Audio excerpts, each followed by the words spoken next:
semalam gini ya gitu ya. Kok lo tahu? Hah? Bang, lu mau kemana? Balik. Jangan bang, jangan balik.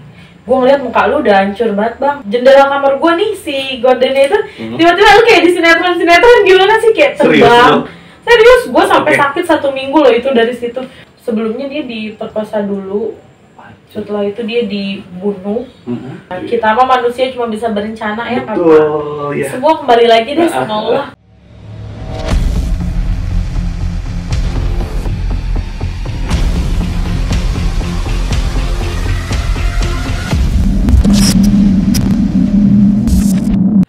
Assalamualaikum warahmatullahi wabarakatuh. Masih bersama saya Rizky Badriansa di channel Kibat 16. Alhamdulillah, kali ini kita kedatangan tamu yang sangat spesial. Dia temen gua waktu sekolah dan sekarang sudah punya pekerjaan menjabat di salah satu kecamatan di daerah Ciseeng. Kita langsung aja ngobrol-ngobrol santai, menguak cerita pengalaman sosok Epi ini kayak gitu ya. Oke, assalamualaikum warahmatullahi wabarakatuh, Bu Epi.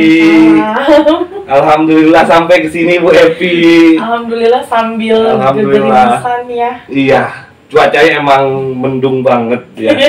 Lagi cuaca ekstrim sekarang ya, kayak gitu. Bu Epi sehat? Alhamdulillah. Alhamdulillah, Bu Epi suaranya agak besar nggak apa-apa ya? Oh ya, siap. Harusnya saya pakai mikrofon gitu ya, Pak.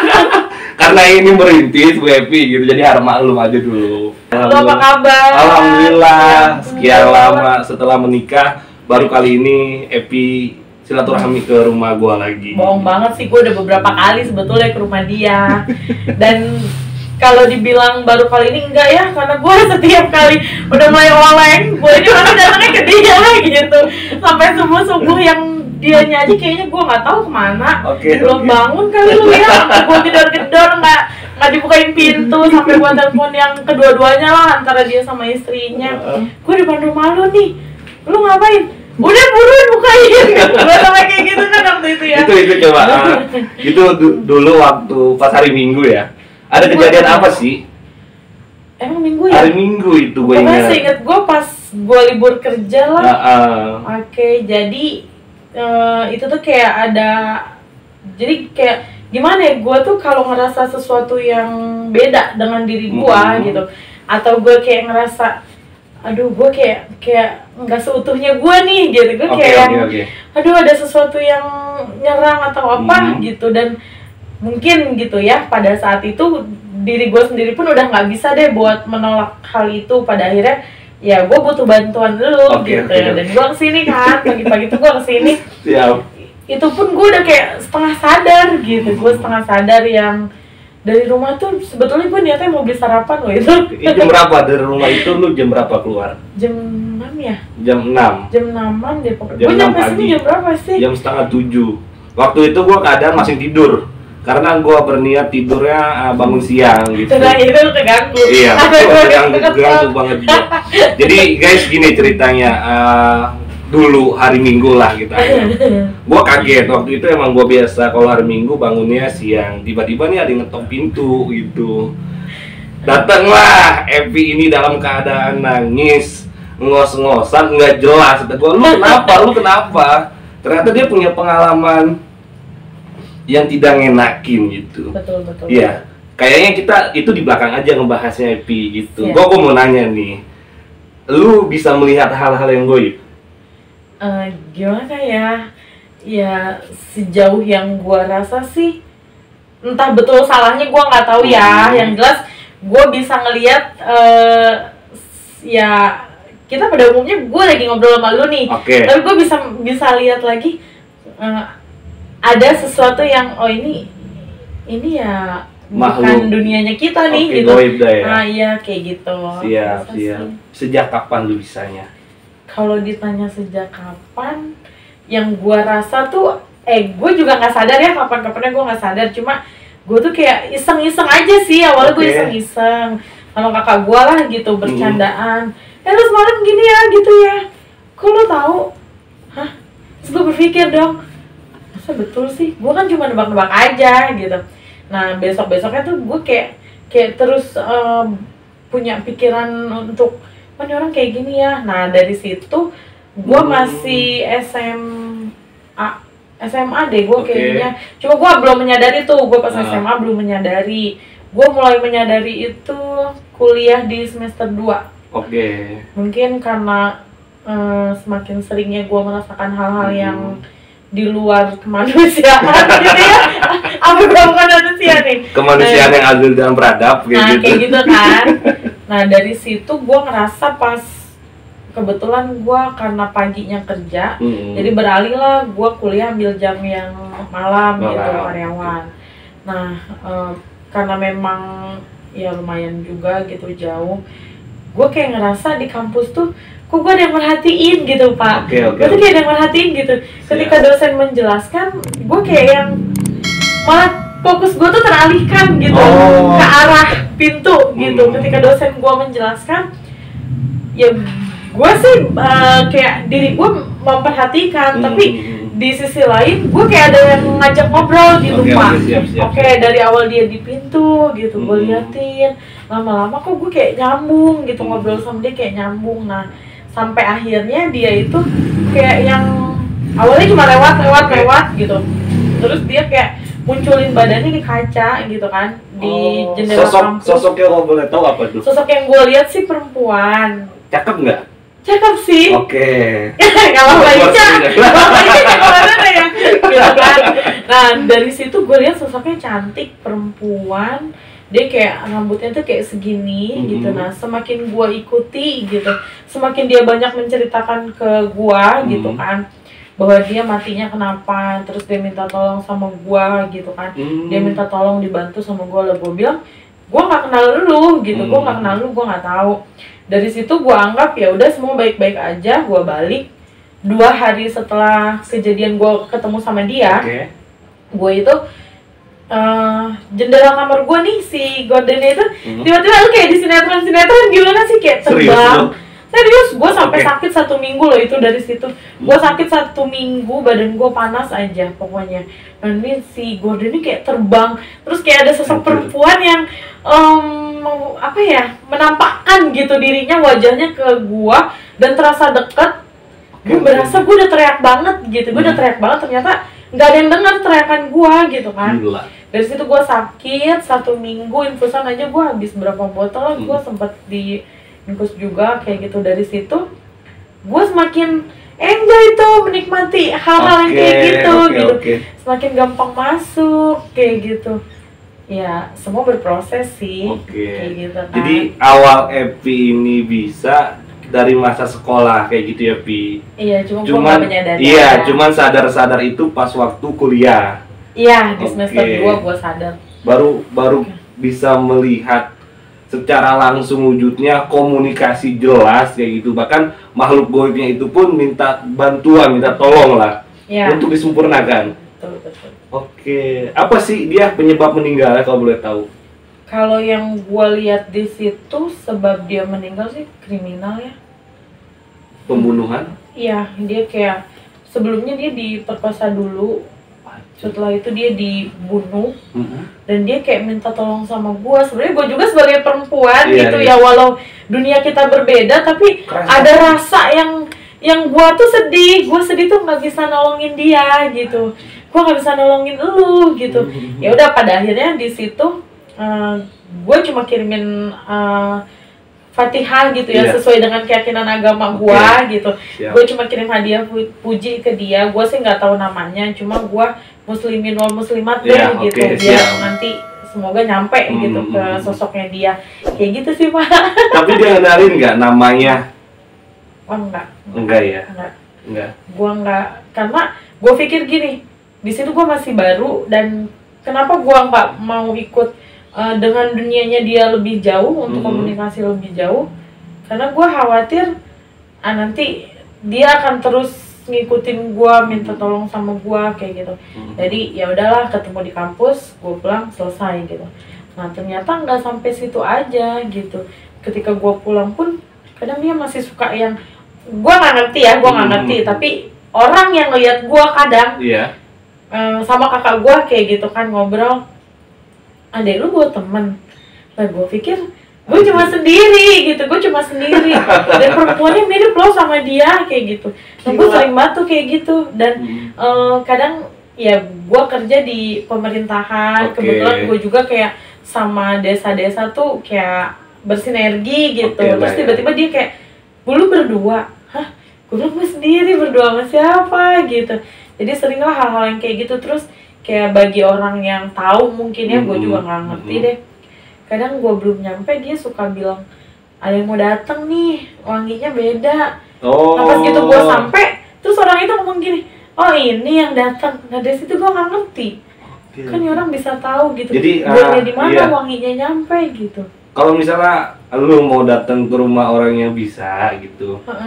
Tapi bukan lu duluan yang nyampe nih, makhluk tersebut udah nyampe duluan ke tempatnya. Iya. Kayak gitu. Iya, bahkan guanya masih di mana.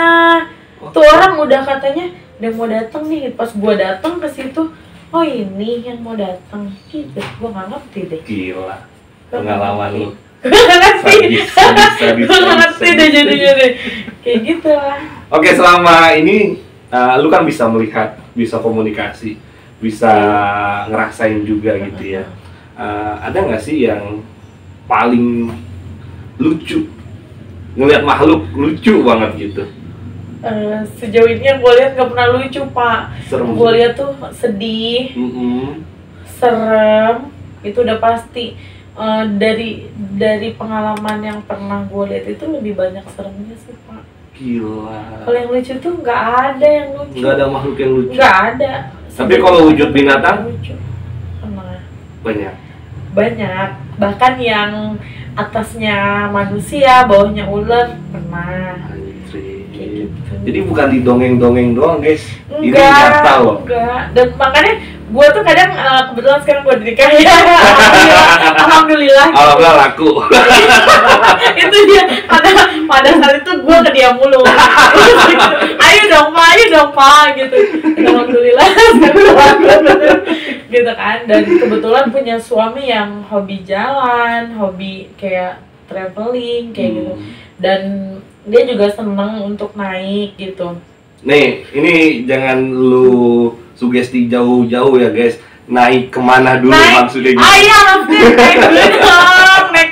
Naik gunung. Nah, jadi ketika suami gua ngajak naik gunung itu gua nggak pernah mau gitu.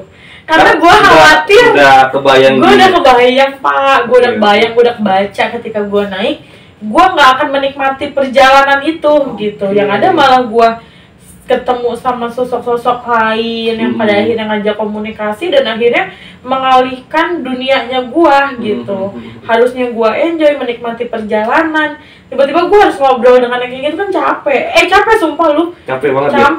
Capek lah. Energi kita tuh kayak kesedot kayak gitu loh, Pak. Luar biasa banget. Kayaknya gua nggak sadar ya. Gitu. Jadi guys, ini emang benar Epi ini gua udah kenal lama kayak gitu. Dia bisa komunikasi, bisa melihat, bisa merasakan. Bahkan kalau dibilang itu indigo ya, Pi ya. Pi, gua pengen tahu nih. Pas lu bisa melihat, lu kaget dong? Kaget lah Pak, kaget lah gua. Pertama kakak gua aja, Bang lu mau kemana? Balik, jangan balik. Gue ngeliat muka lu udah hancur banget bang. Anjir. Muka lu tuh udah kayak penuh darah banget bang. Gue bilang kayak gitu. Gila. Dan gue ngerasa kayak bau darah tuh nyampe gitu. Amis. Iya, dan ya gimana sih bau darah kering tuh amis sambil kayak bau lah gitu. Jangan balik bang, gue bilang. Lu jangan balik bang. Sampai akhirnya dia sempet nelpon juga mungkin sama orang orang lah gitu. Iya Bi, apa yang dilihat adek lu bener, udah jangan balik, diem lu di rumah nyokap lu. Dari situ sih gue kayak, oh ternyata kayak gini gitu. Dan yang gue lihat betul gitu, sama dengan yang orang itu lihat juga kayak gitu sih Pak. Berarti lu selain bisa melihat, bisa apa ya, mendebak. Nih setelah ini lu kejadian ini loh. Iya. Kayak gitu ya, jadi melihat masa depan. Ya enggak sih, gue nggak mau mendahului gitu. Betul.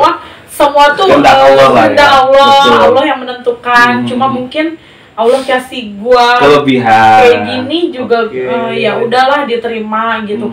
Gue juga selalu bilang, ya Allah kalau emang keadaan ini membuat gua ke arah yang nggak baik, yang nantinya gua menuju musyrik, syirik dan segala macem, gua minta sama Allah tutup gua dari hal-hal yang kayak gini gitu kan.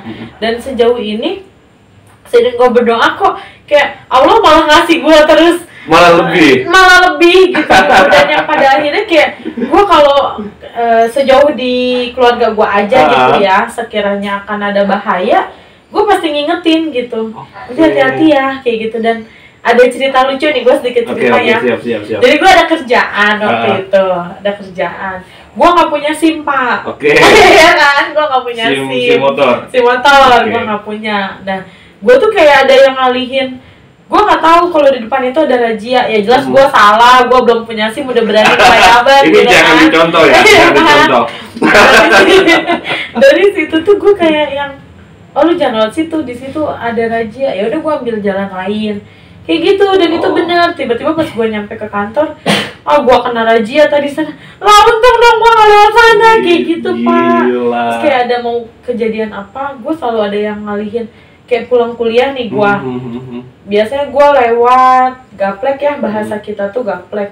Gua selalu kayak ada yang ngarahin, jangan lewat Gaplek, lewat Rani Jaya aja. Oh gitu. Iya, padahal kan logika gua yang manusia, Rani Jaya tuh lebih sepi ketimbang Gaplek gitu. Dan ya udahlah gua ikut aja, kayak gitu pak. Di mana kalau boleh tahu? Malu saya pak. Iklan, masuk dong. Kayak gitu lah. Oke. Gue sampai gerak kok guys mendengar cerita Epi ini. Terbawa gua suasananya yang sangat luar biasa kayak gitu. Pi, boleh nggak diceritakan gitu? Apa nih? Ketika berarti banyak panggilan dong lu? Panggilan apa? Enggak lah, gua nggak. Ya apa dulu nih panggilannya dulu? Gua belum selesai ngomong kayak gitu. Kebiasaannya. Misalnya Epi, tolong dong ada yang sakit nih dilihatin. Ini medis atau non medis? Kenapa gua nggak berani? Tapi ada yang kayak gitu. Ada, tapi gua nggak berani aja. Kenapa?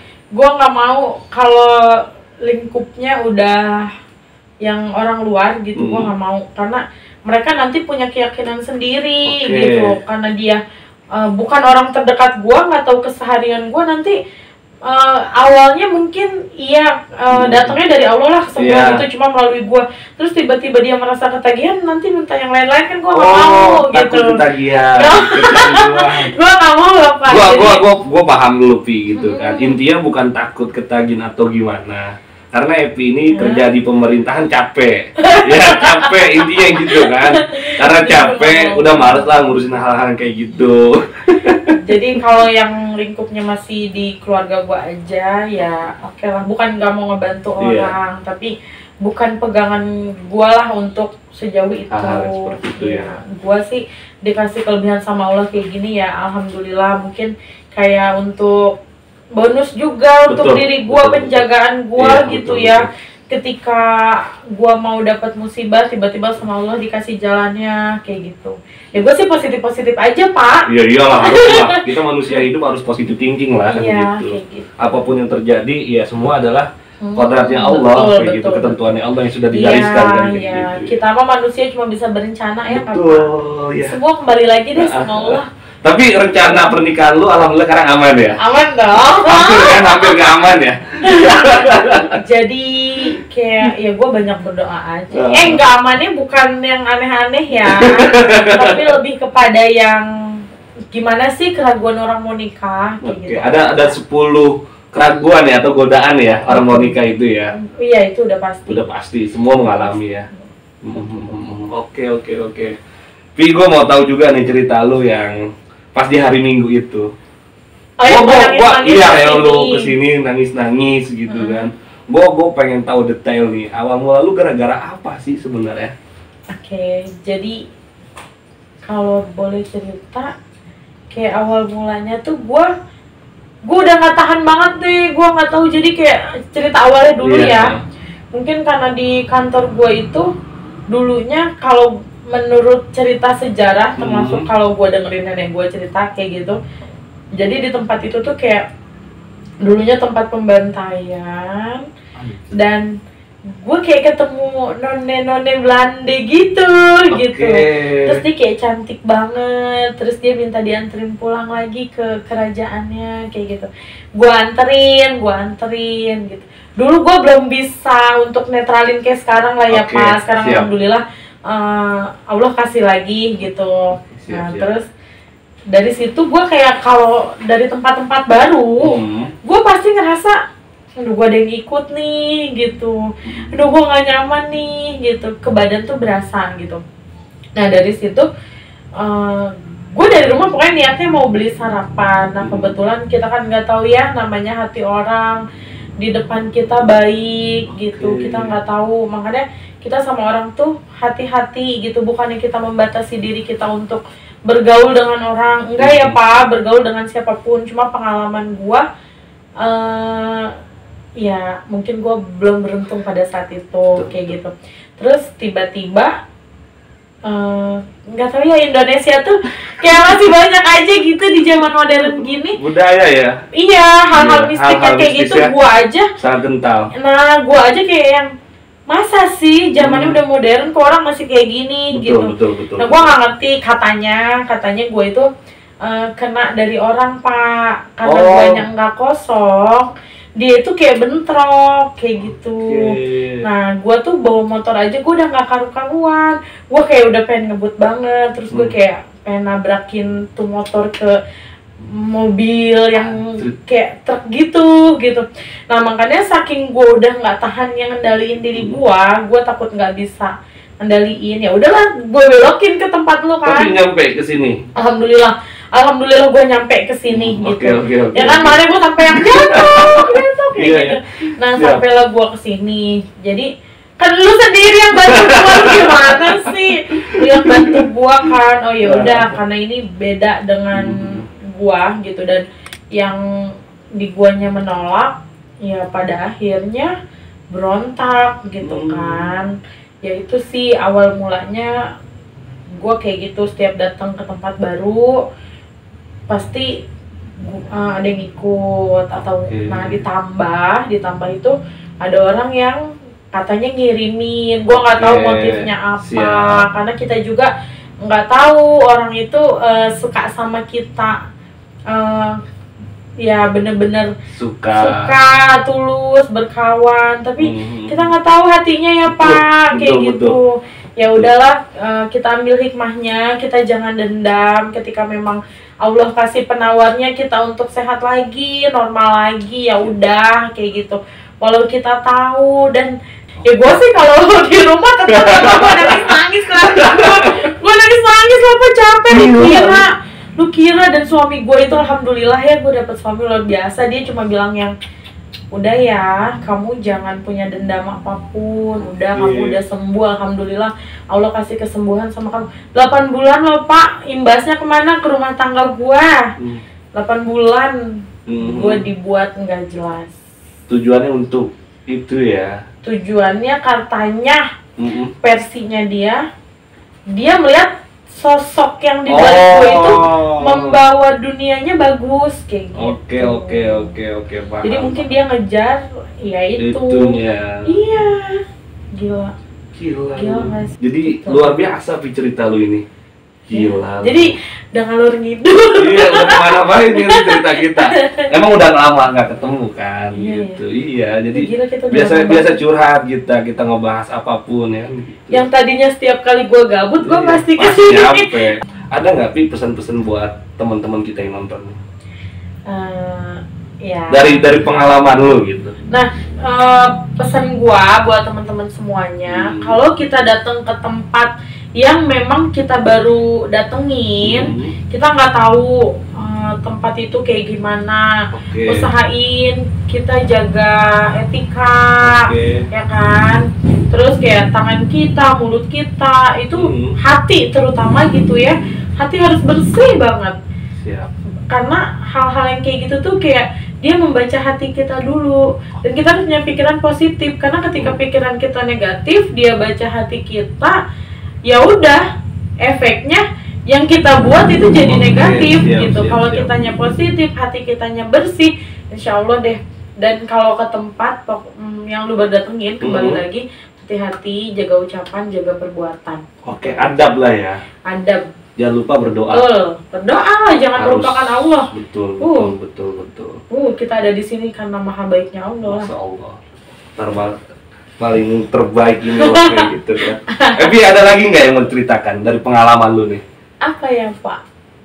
Sejauh ini sih gue kalau mau diceritain nggak akan habis waktu 2 jam. Ini podcast mau berapa lama? Kita bisa lanjut ke part 2 ya guys. Oke, guys. Biar gue bisa terus silaturahmi gitu sama dia. Iya, gue mau nantang Epi. Gue mau nantang Epi. Epi ini kan dulu bisa memasuki makhluk-makhluk yang tak kasat mata. Sekarang masih bisa nggak?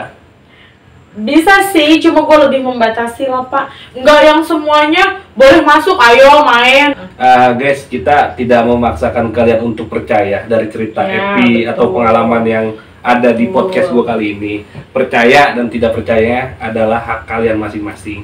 Kayak gitu. Ini adalah cerita versi Epi dengan berbagai macam pengalaman yang sangat luar biasa kayak gitu. Gua tantang lu, Pi. Apalagi sih Pak? Ya, pokoknya buat nanti gua nantang Epi itu buat kita explore tempat. Lu mau? Oh, gua nggak ada waktu loh buat yang kayak gitu-gitu. Gua kesini aja curi-curi waktu banget. Gua curi-curi waktu banget. Bisa, tapi gua nggak janji. Nggak janji. Enggak lah, kita nggak usah terlalu jauh dulu. Ini masih part 1 karena kita masih. Oke, guys, nanti ada part 2. Lu harus komen biar Epi ini mau kita explore tempatnya kayak gitu ya. Ini janji Epi loh. Gua nggak janji loh. Pokoknya harus di channel gua. Ya, bisa oke? Ya, buat part 2. Oke, siap. Boleh lah. Lu pokoknya semuanya harus komen part 2-nya kita mau ngebahas tentang apa. Mungkin kalian punya tempat-tempat yang harus dikunjungi yang belum terbuka sejarahnya kayak gitu. Nanti kita bersama Nyai Epi. Cukup ya. Cukup di part 1 ini. Nanti part 2-nya akan menyusul insya Allah. Sekian dari cerita Epi yang sangat luar biasa. Ambil positifnya dan buang yang negatifnya kayak gitu. Buat siapapun yang merasa tersinggung, ini hanya cerita.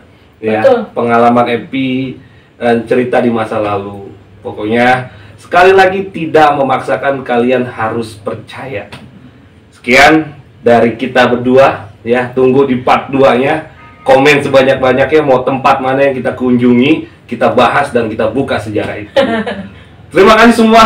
Epi, makasih semua ya atas ceritanya, makasih banyak. Thank you, Pak, udah diundang ke sini. Siap, nanti oke ya.